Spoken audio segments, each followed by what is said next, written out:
देशात गोरक्षणाची कामं करणारे 80% लोक हे बोगस असल्याचं मत पंतप्रधान नरेंद्र मोदींनी नुकतंच व्यक्त केलं आणि चर्चांना उधाण आलं. गुजरात, उत्तर प्रदेश, छत्तीसगड, बिहार सारख्या राज्यांमध्ये गोरक्षणाच्या नावाखाली दलित आणि मुस्लिम बांधवांना मारहाण करण्यात आली. पण या पलीकडे जाऊन नेमकी गोरक्षा म्हणजे काय असते? जी लोक प्रामाणिकपणे आज गोरक्षणाचं काम करतायत त्यांनाही अशा बोगस गोरक्षकांचा त्रास सहन करावा लागतो का? नेमक्या याच मुद्द्यावर गोरक्षणाचं काम करणाऱ्या उस्मानाबादच्या 2 प्राध्यापकांशी आम्ही संवाद साधला. त्यांनी सांगितलेले अनुभव या देशात गोरक्षणाखाली सुरू असलेले वास्तव सांगायला पुरेसे. भारताच्या वेगवेगळ्या भागात जायची संधी मिळते, तशीच महाराष्ट्राच्या वेगवेगळ्या भागात, ग्रामीण भागात विशेषतः जायची संधी मिळते. काय अनुभव होतो? काय सांगतात शेतकरी? त्याला गाय विकायची असते, कारण ती गाय एकतर भाकड झालेली, ती त्याला सांभाळणं शक्य नाही. आणि मग तो कसायाकडे जातो. तो सांगतो की माझ्या गायीची किंमत आहे आता 10,000 रुपये आहे, तुम्ही 10,000 रुपयाला ती घ्या. कसाई सांगतो शक्य नाही, और पुलिसांचा इतका मोठा ससेमिरा है, आपको पता है ना वो गाय काटने में दिक्कत है, आप नहीं काट सकते हो. तो मग गयावया करतो. आणि हे मी अनेक शेतकऱ्यांशी बोलल्यानंतरचे अनुभव तुम्हाला सांगतो. आणि होना करत ती डील ठरते. 10,000ची गाय शेतकरी 3,000 रुपयाला विकतो, कसाई तो विकत घेतो. आणि महाराष्ट्राच्या म्हणजे आता ज्या उस्मानाबादमध्ये आपण आहोत त्याच्या आजूबाजूला जी असली राज्य आहेत, आंध्र प्रदेश आणि कर्नाटक, तिथे असला सगळा प्रकार नाहीये. तिथे गोवंश हत्या होते, व्यापार चालतो, आणि महाराष्ट्रातही तो चालतो. म्हणजे भाजपचं सरकार आहे म्हणून सगळं थांबलेलं आहे वगैरे असा प्रकार नाही. ती गाय कापली जाते, पोलिसांना वेळेवरती हप्ते जातात, आणि ह्या बॉर्डर भागामध्ये असलेले जे 2-3 सीमावर्ती नाके तिथे व्यवहार होतात, आणि इथून ती गाय तिकडे पाठवली जाते. उस्मानाबाद मध्ये सध्याच्या 2-3 हाडाचे कारखाने सापडले ना, त्या हाडाच्या कारखान्याचे चालक 7 लाख रुपयाची लाच देत होते. आता ते कोणाला देत होते त्याचा तुम्ही अंदाज बांधू शकता. पण प्राध्यापक मंडळीत आपल्यासोबत की ज्यांनी तो अनुभवला. हे प्राध्यापक रवी निंबाळकर आहेत. खरं तर यांची मोठी उस्मानाबादमध्ये एक संस्था आहे, कोचिंग क्लासेस ते चालवतात. आणि कोचिंग क्लासेस बरोबर त्यांना असं सुचलं की आपण एक देशी गाई सांभाळायला पाहिजे. रवी, मला सांगा, ही मुळात अशी हौस का आली तुम्हाला? म्हणजे चव्हाण सरांचा स्वतःचा एक प्रोजेक्ट अगोदरच आहे की अंबीला. त्याच्यानंतर सरांचं म्हणणं असं होतं की आपल्या मुलांना चांगल्या प्रकारचं दूध मिळालं पाहिजे, की जे काही परदेशी असलेल्या गायी आहेत, होलिस्टीन्स वगैरे, अशा प्रकारच्या गायीमुळे मुलांसाठी जे हानिकारक आहे, म्हणून आपण आपल्यासाठी दूध असावं याच्यासाठी तो प्रोजेक्ट केलेला होता. आता गायी आहेत की तुमच्याकडे? आता आपल्याकडे जवळपास 40 गायी आहेत. 40 गायी. आणि त्या तुम्ही सगळ्या लोकल मार्केटवरून खरेदी केल्या का बाहेर? बाहेरून म्हणजे महाराष्ट्रातूनच जुन्नरहून काही जुन्नरहून. आणि हा सगळा 1 वर्ष म्हणजे तुम्ही सुरुवात 1 वर्षापूर्वी? नाही, आता मार्च मध्ये एक मेला स्टार्ट केला. आता शितोळे सर करत तुम्ही काही येणार गेलो? एक मेला आमच्या डोक्यामध्ये संजू आमचा संजय चव्हाण त्यांना डोक्यात आमच्या असं घातलं की सध्या देशी गाई जे आपल्याला दूध मिळतं बाहेरचं, हे एक प्रकारचं विष आहे. जर देशी गाईचं दूध आपण आपल्या मुलांसाठी जर आपण घेऊ शकलो तर म्हणून त्यानं मग हा प्रोजेक्ट करण्याचा आमच्या सगळ्यांसमोर 7 लोकांसमोर हा प्रस्ताव मांडला. आम्ही त्याला मान्यता दिली. नाशिक जिल्ह्यामध्ये ओतूर नावाचा तालुका आहे, तिथं ओझर जे आहे आपलं, ओझरच्या तिथं नदीकाठी त्यांचा कळप होता. पण त्याला काय करायचं होतं, गुजरातला शिफ्ट व्हायचं होतं. त्याला गाई सगळ्याच्या सगळ्या विकायच्या होत्या. मग एकत्र एवढ्या गाई आम्हाला भेटतात म्हणजे आम्ही खूप जस्ट बघण्यासाठी गेलो होतो. आम्ही गेल्यानंतर काही आम्ही 2 जणच गेलेलो होतो त्या ठिकाणी. गाई आणायच्याच असं नाही, परंतु मिळाल्या तर घेऊन यायच्या. ओके. पण तिथं गेल्यानंतर गाईचा व्यवहार आमचा दुपारी 11-12 वाजताच ठरला. किती तारखेची गोष्ट आहे ही? 2 जूनची गोष्ट आहे. 2016. आपण 1 मेला चालू केला. 2 जूनला आपण गाई आणण्यासाठी गेलो होतो. ओके. मग 2 जूनला त्या ठिकाणी गेल्यानंतर गाईचा ठराव ठरला, सगळे पैसे ठरले. मग आता गाय न्यायच्या कशा? पण त्यांनी लगेच त्याच लोकांनी आम्हाला आमच्या मनामध्ये भीती तयार केली. कुठल्या लोकांनी? जे गुजराती लोक जे विकणारे आहेत की इथे थोडाफार काही लोकांचा त्रास होतो. काय त्रास होतो? म्हणजे ते गाडी अडवतात, मारतात. मग आम्ही म्हणलं तसं काय आपला तर उद्देश नाहीये काय, कारण की लिगली आपण गाय घेऊन चाललोय, तुमच्याकडून त्या गाईचा दाखला, त्याच्या गाई घेऊन चाललोय त्याचा दाखला आपण घेऊन चाललोय. मग दाखला घेऊन जायचं.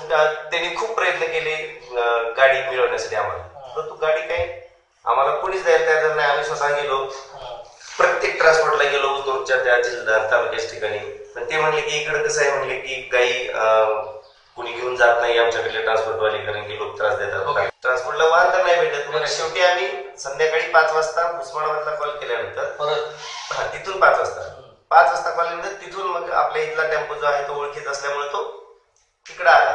मग तिकडे आला तो रात्री 1 वाजता आला टेम्पो. मग 1 वाजता टेम्पो आल्यानंतर मग आम्ही तिथून गाई त्यामध्ये भरल्या. मग आम्ही लिगली काय केलं, त्यांच्याकडून डॉक्युमेंटेशन करून घेतलं, एका लेटर पॅड वरती लिहून घेतलं त्यांच्याकडून, किंवा आपण जनावरांचे दाखले घेतो त्या पद्धतीने तेवढ्या जनावरांचे दाखले घेतले.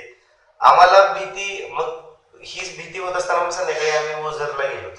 तुम्हाला भीती वाटायला लागली? मग भीती वाटणारच ना, आम्ही दोघंच. आम्हाला भीती, मग आम्ही त्यांना म्हणत होतो की तुम्ही तुमचा जो माणूस आहे तो आमच्यासोबत एखादा चला, की जेणेकरून तो गुजराती वाटेल. असं आम्हाला त्याला काय तयार करायचं होतं की एक गुजराती माणूस, म्हणजे तो गुजरातीच होते, जो विक्रेता आहे जो खरेदीदार आहे, दोघेही बरोबर चालले असं तुम्हाला दाखवलं. हा. मग पण आमच्याकडे 4 व्हीलर होती, त्यामुळे आम्ही गाडीत बसणार होतो. त्या गाडीत मग आम्ही त्या ड्रायव्हरला जर एवढं रिस्क बोलवलं, समजा काय झालं तर त्याच कोण नाही करणार. मग शेवटी आम्ही मग ओझरला जाऊन डोक्यात आयडिया बगवे वगैरे कंडी वगैरे घेतले. काय सांगतात? त्याच्यानंतर मग भगवे कंडे वगैरे आणि आधी विकत घेतले मग ते गाडीत बसले. किती कंडे विकत घेतले? आता भरपूर आहे, घरी पण आता माझ्याकडे बरेच दिवस शितोळे सर, हे खूप गंभीर आहे की तुम्हाला गाय ट्रान्सपोर्ट करण्याच्या आधी गंडे विकत यायला लागले. कारण मी काय म्हणले की आम्हाला त्रास कुणीच दिला नाही, पण ती भीती मात्र तशी तयार केली त्यांनी आमच्या लोकांनी दाखवली. मग काय नाही, मग अष्टगन वगैरे घेतला, झेंडा घेतले, गाडीला असले बांधले. हे कशासाठी तर झेंडा विकत घेऊन गाडीला बांधला आणि कपाळाला ऍक्च्युअल मी लावतोच दररोज, पण त्या दिवशी थोडा जास्त लावला, म्हणजे कारण की ते टिकला लावतो. मग त्यावेळेस थोडस मनामध्ये भीती असल्यामुळे मग रात्री 2 वाजता आमचं चालू झालं. ते 2 वाजता निघाले की विदिन 2 मिनिट मध्ये आम्हाला पकडलं गेलं. म्हणजे तुम्ही सिन्नरवरून निघाला? नाही, आम्ही जुन्नरवरून निघालो. जुन्नर नाही, ओझरवरून निघालो. ओतूर नावाचा तालुका जो आहे तो 2 किलोमीटर अंतरावरती. तिथं गेलो आम्ही. मग आम्ही विचार केला की आपण काही वेगळं काही करत नाही, किंवा आपण कुठं म्हणजे वाईट करण्यासाठी काही घेऊन चाललेलं नाही. तर आम्ही स्वतःहून त्या पोलिसांकडे गेलो. त्यांना आम्ही खरी परिस्थिती सांगितली की आम्ही असं अडवलं नाही, तुम्ही त्याला जाऊन ते अडवतच होते प्रत्येकही. मग ते अडवून पुन्हा त्रास होण्यापेक्षा आपण काय केलं की स्वतःहून सांगायचं. चेकपोस्ट होता. संजय चव्हाण म्हणले की सर आपण काय करू, म्हणले जास्त काय गोंधळ पडण्यापेक्षा त्यांना प्रामाणिकपणे सांगूया, किंवा पोलिसाकडे गेलं. हा, पोलिसाकडे गेले, त्यांना सांगितलं. मग त्यांनी चालू केलं त्यांच्या भाषेमध्ये. त्यांच्या भाषेमध्ये नाही, मग त्या ड्रायव्हरला उतरलं, तुला कुठली परवानगी आहे. मग आम्ही गाई घेऊन जाण्यासाठी त्या गाईला चारा, त्या गाईला म्हणजे ते कसं असतं की काही कालावधी अंतरानंतर त्याला चारा आणि पाणी दिलं पाहिजे. हा, तर ती सोय आम्ही केली असं त्यांना सांगितलं, आणि ती सोय आमच्याकडे होती. पण ते म्हणले की परमिशन असते का ते वाहतूक करण्यासाठी. वाहतूक करण्यासाठी परमिशन नसते म्हणजे मग ते ड्रायव्हर काहीच बोलला नाही, त्याला काय बोलता येणार नाही, कारण तो तर आमच्या शब्दावरती आला होता. 7च गाई घेऊन जात येतात. आमच्याकडे ऍक्च्युअल 7 गाई होत्या, परंतु वासरं जे होते, वासरं ते 6 होते त्या ठिकाणी. मग त्या पद्धतीनं मग त्यांनी काय तयार झाले नाहीत. मग शेवटी त्यांना आम्हाला कन्व्हिन्स करावं लागलं. कन्व्हिन्स करायला काय 2000 रुपये दिले त्यांना आपण. किती पोलीस होते? पोलीस 6-7 जण होते. 7 जण. त्यापैकी कोणाचं तरी नाव आठवतं? नाही, 2 वाजलेल्या रात्रीच्या त्यावेळेस. बघा, महाराष्ट्रातले 2 प्राध्यापक देशी गाई सांभाळायचे ठरवतात, गाई परचेस करतात नाशिक जिल्ह्यामध्ये. तिथे त्यांना वाहन नाही मिळत, म्हणून मग ते कारण दहशतीमुळे ते उस्मानाबादमध्ये कॉलबॅक करतात. तिथून एक वाहन येतं, 1 वाजता त्या वाहनात गाई भरल्या जातात, आणि ठिकाण सोडल्यापासूनच्या 2 किलोमीटर अंतरावरती ते वाहन अडवलं जातं. हा प्राध्यापकाचा एकट्याचा अनुभव नाहीये. महाराष्ट्राच्या सीमावर्ती भागात सुरू असलेले धुळे, उस्मानाबाद जिल्ह्यातले सगळे बॉर्डरचे एरियाज, सोलापूर आणि इकडे आंध्राचा भाग, कुठेही जा तुम्हाला सार्वत्रिक हाच अनुभव प्रत्येक शेतकऱ्याला आहे, किंवा जे कोणी व्यापार करतात त्यांना. मग तुम्ही पुढे तिथे निघाला. तिथून पुढे आमची गाडी त्यांच्या सोबतच, कारण म्हणलं की जे काय फेस करायचं ते आपण सगळीकडे फेस करायचं. तसं आम्हाला कुठंच अडवलं नाही. कुठे अडवल्यानंतर मग आळेफाटा, तिथून मग नगर. आम्हाला भीती जास्त नगरमध्ये होती, आळेफाट्याला होती. पोलीस चेकपोस्ट काही कुठे आले नाही, पण आमच्या मनामध्ये भीती कायमस्वरूपी रात्रभर गाडी चालवत असताना होती. मग शेवटी आम्ही मग नगरच्या पुढे पहाटे सकाळी 6 वाजता आम्ही बाहेर पडलो. मग आम्हाला वाटायला लागले की आपण आपल्या एरियामध्ये आलो. मग थोडस पुढे आमची गाडी गेली, पण पाठीमागे आणखीन जामखेडला गाडी त्या लोकांनी म्हणजे पोलिसांनीच आणखीन पकडली गाडी. जामखेडला म्हणजे ह्या बीड नगरच्या बॉर्डर. तिथून पकडली. तिथून मग आम्ही नंतर पुढे गेलो. कशासाठी पकडले? पोलीस काय वाहन काय जनावर घेऊन चालला. मग त्यांनी आम्ही पुढे गेल्यामुळे त्यांनी कॉलच केला नाही. त्या ड्रायव्हरनं त्याच्यात चतुराईनं पैसे काहीतरी दिले वाटतं त्यांना. किती दिले? तिथे मला वाटते 300-400 रुपये दिले त्यांनी.